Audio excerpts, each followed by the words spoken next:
things and thresholds that we're talking about will be specific to the PGCE mentors. So a huge welcome and thank you for your time, and I will get started because we're going to finish on time at 4 o'clock.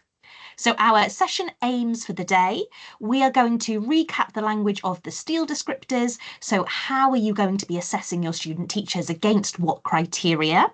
We're going to show you, we're going to do a model of how to complete a learning and teaching observation form on the PLP, and we're going to get the PLP up and show you those steps. We're going to share some top tips and reflection points for you to consider.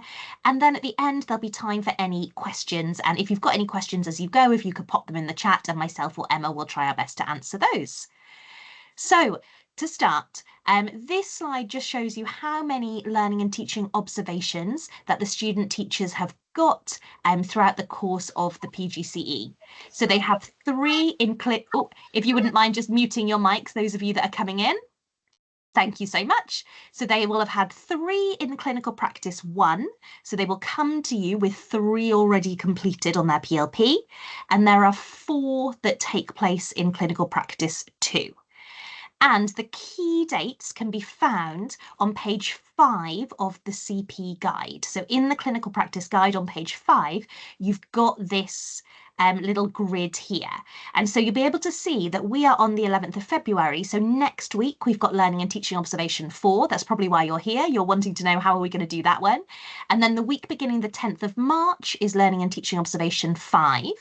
Then the 17th of March is progress review 3, 24th of March is learning and teaching observation 6, and the 7th of April is learning and teaching observation 7. And then we've got those 2 CAP 4 dates as well in April and then in June. So when you take into account February half term and the Easter holidays, these observations come quite thick and fast in CP2. So my first top tip is try and ensure that you're completing the observation during the correct week. Obviously, there's a little bit of flexibility if there's illness and things like that, but generally speaking, when it says week beginning the 17th, if that observation could happen during the 17th of February, because otherwise it can have a little bit of a knock-on effect to some of these other dates as we go. So as to the best of your ability, it's a really good idea to try and plan, well, to definitely plan to complete the learning and teaching observations in the weeks that they are scheduled. And again, you can find this guide on page 5 of the CP guide. We've also got the Appendix 8 in the Clinical Practice Guide, which is called Assessment of Student Teachers on Clinical Practice. And everything that Emma and I are going to be talking to you today about, it can be found there in that Appendix 8. So if ever you're thinking, where can I find this document or where can I find this guidance, it'll almost always be in the Clinical Practice Guide. And today, Appendix 8 is going to be your best bet. So these are the STEEL descriptors. So this is the language that we use when we are assessing student teachers. And they begin at unaware and then move to aware, capable and QTS plus as they move into their NQT year. So when you are assessing your student teachers, these are the judgments that you'll be using to make those assessments. So you'll be looking at the professional standards for teaching and leadership, and you'll be thinking to yourself, is the evidence that is in front of me that a student teacher is unaware, aware, capable, or QTS plus, according to each one of the standards? So it will be good for us to talk through what these look like in practice. So student teachers will generally start at unaware. So they're relatively unaware of all the information that we might hope that teachers know around pedagogy and human development, and gradually understanding will increase as they learn new facts and attempt new skills. Generally speaking, when some student teachers start, so right at the beginning of the course back in September, October, there'll be quite a lot of unaware there. And then fairly quickly, student teachers begin to master the concepts, theories, and information related to pedagogy. So they start to become aware. So they've got an awareness of some of these things. They understand some of the ideas. They've heard of different techniques, but they're not yet able to independently and confidently apply these. So perhaps they're trying some things out, but you as a mentor are perhaps having to scaffold quite heavily. So you're having to provide a lot of guidance, and perhaps sometimes those attempts aren't turning out as expected. You might have given them some tips on how to do certain assessment for learning techniques, and they're trying to do those, but they're not yet able to do them in a way that has the impact that you were hoping for. So when student teachers finish clinical practice 1, which is the point that they're at now when they're just starting clinical practice 2, usually their profile will contain an awful lot of aware. So they need to be aware in all 10 of the critical standards and in the majority of the pedagogy standards in order to progress onto CP2. So your student teachers that you've got with you are likely to have started with you with a lot of aware on their profile. And then we start to move into capable. And so this is where we're at now at the start of clinical practice 2. We're hoping for a lot of awareness and some capable starting to emerge.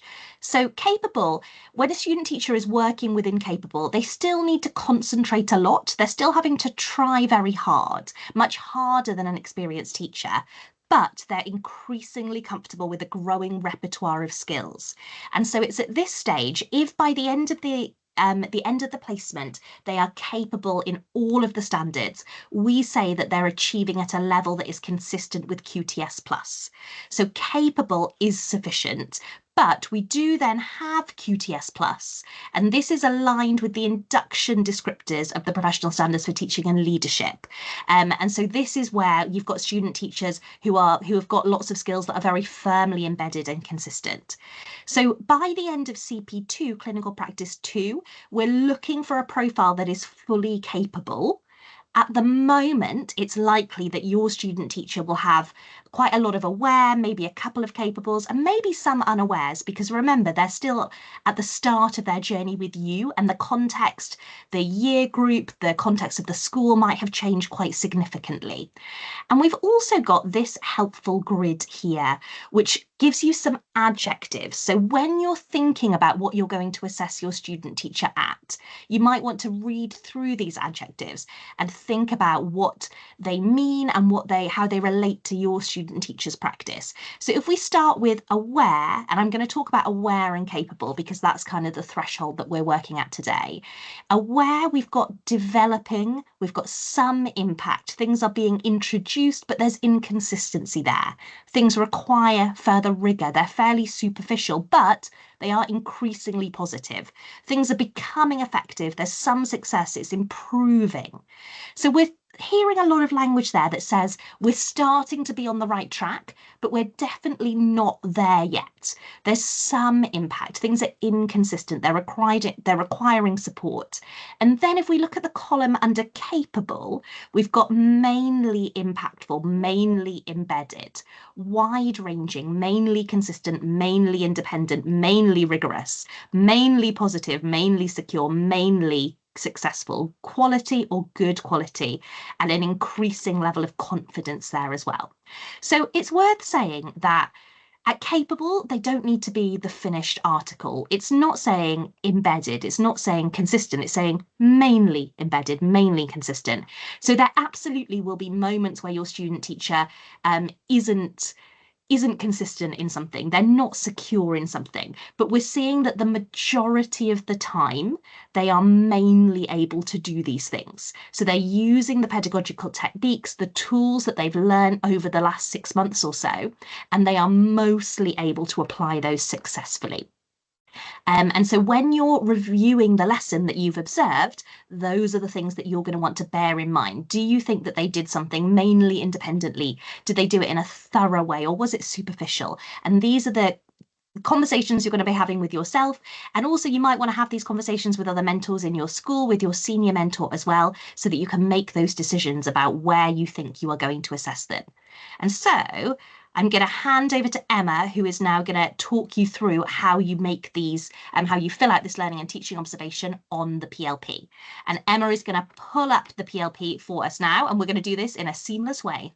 We are. I just thought I'd pause for a second, actually, before I do that, Sian, just to mention that this this first observation for CP2 could be fraught with emotions for your student teacher. And I think it's worth us just keeping this aware to capable on the screen for a moment to remember that it's possible, as Sian mentioned, that at the end of clinical practice 1, their profile largely had aware, but there may have been some capables. And in fact, in their most recent or in their last learning and teaching observation in their first placement, they might have had quite a few capables. And if you think about, the fact that they'd been teaching, they'd gotten to know those learners, actually, for some of those student teachers, it's quite possible that they had mainly embedded aspects of pedagogy and practice in a lesson plan, in a lesson observation. And so bearing that in mind next week, and bearing in mind that learning is not necessarily a linear process for our student teachers, you might have to navigate some of those emotions where perhaps because they've only had a limited amount of time in your school, they might have more awares than they perhaps would have liked, and maybe a few more awares at this stage than they had at the end of CP1. And so just, managing those expectations, managing the emotions around that is going to be a big part of your role as mentors with this first learning and teaching observation. Okay, so I am going to stop sharing now, and I am going to share my browser. And Sian, if you could just unmute and let me know when you can see that, because I can't see you on my screen right now. Hopefully that's Yeah, there. I can see that. Thank you very much. Okay, so here I am in the PLP, and I'm going to navigate to the assessment tab, and you can see that you've got a menu here, and I'm going to navigate to learning and teaching observations.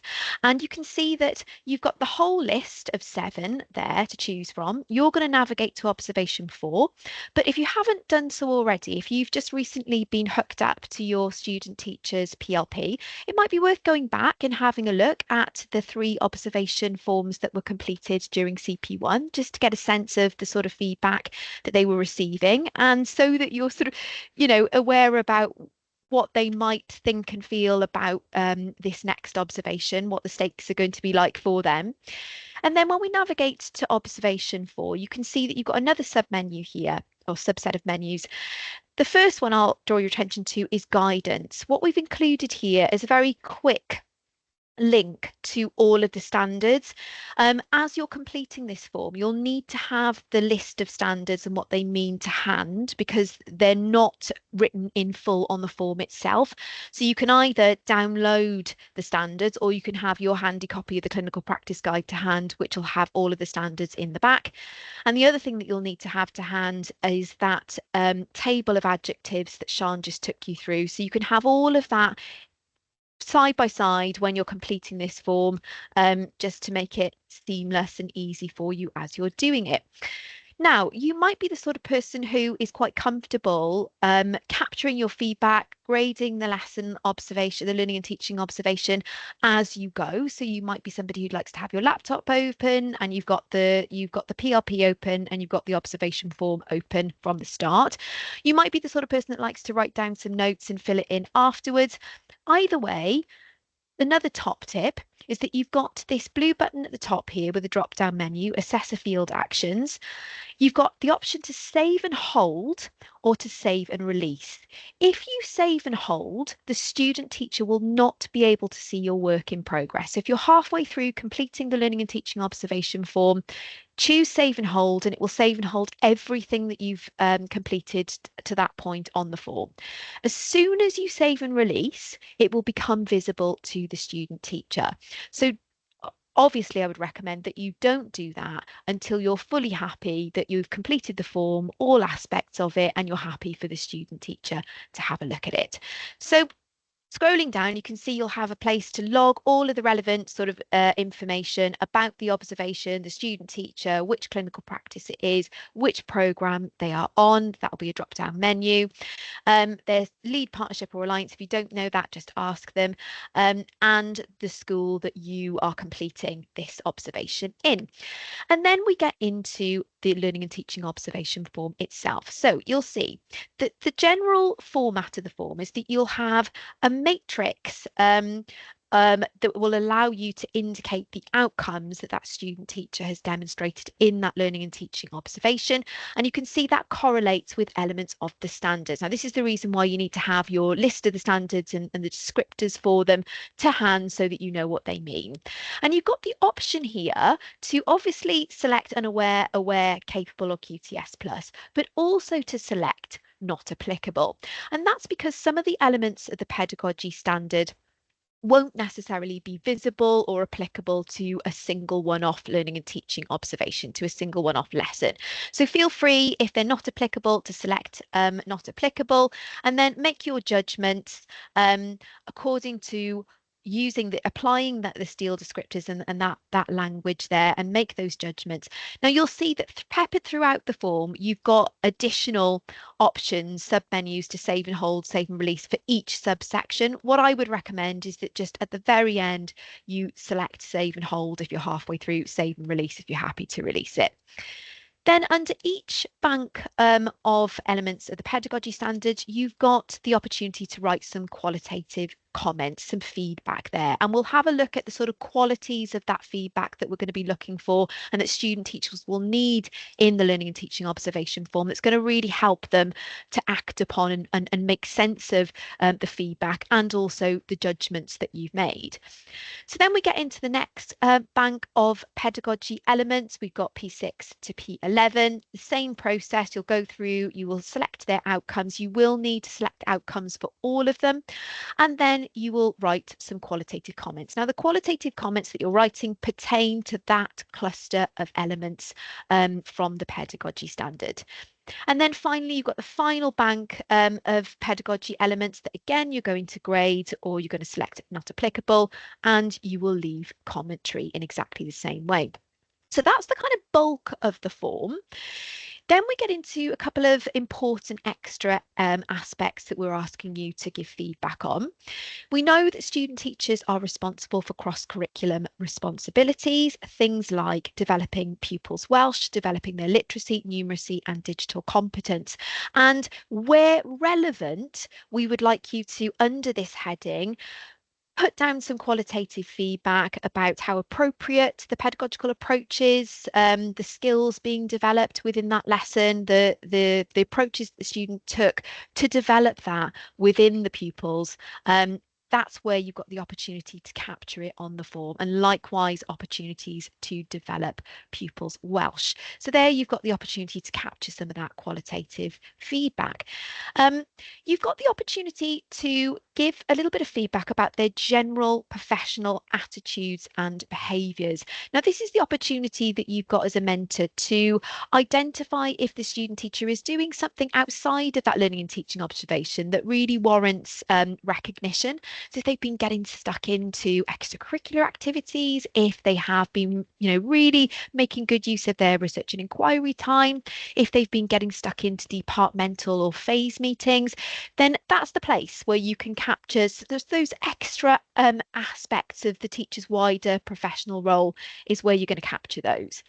We also would like you to, in this sort of vein of thinking about their professional attitudes and behaviours, to also grade them at this moment in time on their ability to meet L1 and L2 from the leadership standard. And again, you will select unaware, aware, capable or QTS plus. Haven't got the opportunity to put not applicable here because we want to know to what extent they are exercising their corporate responsibilities, taking responsibility for themselves.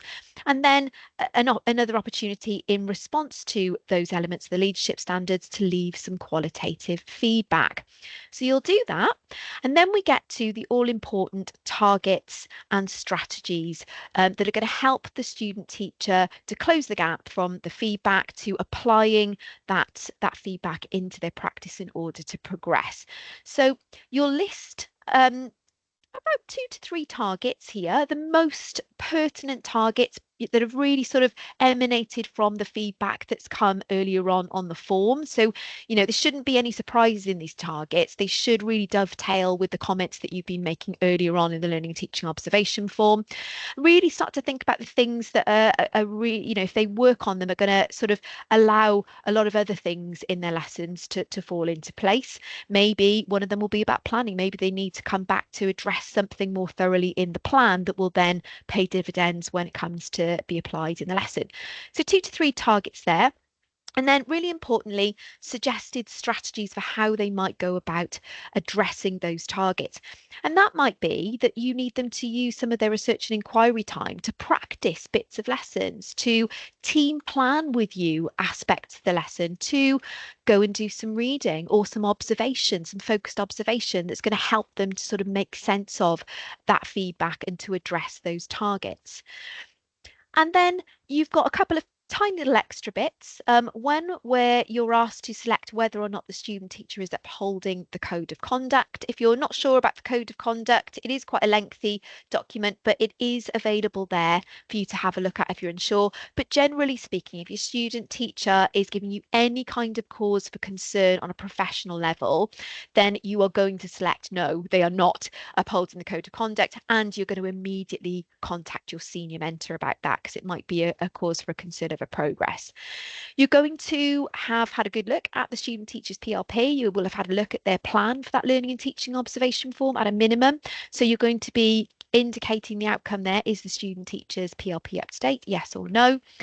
And then finally, another belt and braces opportunity for you to indicate if there is any concern over progress. And it's really important, as we're sort of getting deep into the programme now, that you, if you have any qualms, select yes if you do have concerns over their progress. And the senior mentor will be able to guide you in the next steps. So that's the form. It is quite involved. You will get used to them and speed up with them as you go through, but I'm going to stop sharing there just so that I can, I think Sian's going to reshare the slides for me now, so that we can have a look at the qualitative commentary that we're looking for in the form and how you can really start to emphasise where the student teacher is at that particular moment in time through the sort of language that you're using in your feedback. Thank you very much, Sian. Okay, so we've got the language of the STEEL descriptors. We've done a little guided tour of the learning and teaching form on the PLP. So now let's have a look at the sort of quality of the qualitative comments that we're looking for. Now, I've got an example here. This is a PGC secondary maths student teacher during CP1, during clinical practice 1. So couple of things to sort of draw your attention to, really, that are sort of qualities of the qualitative comments that we'd like you to really try and bring in to your own feedback. The first thing to point out is that the qualitative feedback is very constructive. It's not just describing what they did. It's not just wholly positive. Actually, it gives specific advice for improvement. So this student teacher was unsuccessful in some of the aspects of differentiation and the adaptive practice that they were using in the lesson. So they've been advised to try chunking the lesson more, for example, give some one-step formulae. So we've got some really specific disciplinary pedagogical advice there that's coming through from this mentor. The other thing that I'd like you to notice is that the mentor has really helped the student teacher understand where their feedback is aligning with particular elements of the standards, so that you can see that they've indicated P1 because this first comment pertains to managing the learning environment. And so this is going to really help the student teacher understand where they're thriving, where they're making progress, and where they need to focus their efforts. And we can see that P2 is a target for this student teacher, which is differentiation. And then the other thing you will have noticed is that I have color coded where the mentor here is using the language of unaware, aware, capable, QTS plus by color coding. Now, we're not suggesting that you need to color code it. You can if you'd like to, that there is that functionality in the PLP. But what we are recommending is that your feedback uses some of those adjectives that we saw earlier on in the slide deck back here, that dovetails with the outcomes, that corresponds with the outcomes that you indicated when you graded them on the learning and teaching observation form. So if you said that they are unaware, if you said that they're aware, using the language, using the adjectives that are indicative of aware is going to really sort of make that concrete and clear for the student teacher. Okay, so we're into the final 5 minutes now, so I'm just going to whiz through some final top tips and advice. So I think I've made the point here that it's really important that you do personalise your feedback to the things that are going to be really important to the student teacher in front of you. Granted that you're still getting to know them, but this is going to be very important. So really try to highlight particular areas of strength, thinking about building them up in those early days, and really try to home in on some precise areas for development that are going to help them to unlock other aspects of practice that they need to develop.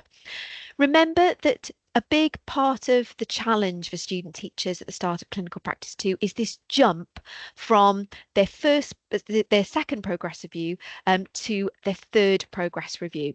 And it's worth mentioning at this point that the threshold for progress review 3, we call that key assessment point 3, CAP 3, is that the 10 critical elements of the standards, those are the ones that are highlighted in yellow, have to be met at capable. So that's quite a high bar at this stage for the student teacher, where in their previous placement at Progress Review 2, they were expected to be aware in all 10 critical elements of the standards. So they're going to be expected quite soon to make that jump from aware to capable. So really think about those critical elements of the standards in this first learning and teaching observation, and try to give specific feedback about those ones for pedagogy, because that's going to be very helpful to the student teacher.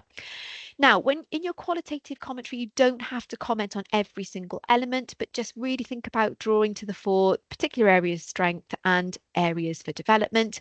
And I think I've made this point, emphasised this point enough, that the feedback really does need to reference the elements of the standards and be in line with the language of the STEEL descriptors. Okay, last couple of points. Obviously, after you've done that form, you're probably, or maybe when you're in the middle of doing the form, you're going to meet with a student teacher in order to give verbal feedback as well and sort of explain some of the things that are going to come through on the form. Start to think about what is going to be the most appropriate approach to this, to having that professional conversation with your student teacher afterwards. Is it that at this stage they're going to benefit from you taking the lead, where you're identifying the strengths and areas development? Is that just, going to be best for them at this moment in time? Or are they more able to unpick their own learning and teaching intentions versus the reality of what actually happened in the lesson that you observed? If you know already that you're dealing with a student who's got capacity for that reflection and criticality, then maybe you might be asking them questions to really prompt their reflection and putting it onto them a little bit more. Perhaps you've got a student teacher that needs some time to go away and think about that before you give them the feedback, before you have that feedback conversation. Maybe it was a bit of an emotional experience doing that first learning and teaching observation. Maybe they need a little bit of time to gather themselves and to think about it with a bit of distance. And then finally, for your really able student teachers, the ones that are moving towards capable quite quickly and maybe starting to edge towards QTS plus, then you can adopt a clinical reasoning approach. We've got prompts for that in the clinical practice guide, but this is where the student teacher is adopting a much more critically reflective stance when they're thinking about their teaching and the learning that ensued from it, and the impact that they had, and that you're moving towards a relationship with the student teacher where it's more one of sort of reciprocal inquiry into teaching and learning. So think about your student teacher, think about what might be most appropriate for them. And really, we should be trying now in CP2 to move them from more from a passive receiver of feedback to someone who's more active and reflective in that role. And then, of course, you're going to need to think about what they do with that feedback. So time to consider after this first learning and teaching observation of CP2, whether you're going to set them the targets formally, and you're maybe going to ask them specifically and explicitly to do some things that prove to you that they've tried to address those targets, like highlighting aspects of the next lesson plan where they have actively put in some particular strategies that respond to your feedback. And perhaps then you're going to focus the next aspect of your feedback on precisely on those targets, so you're really taking the lead there?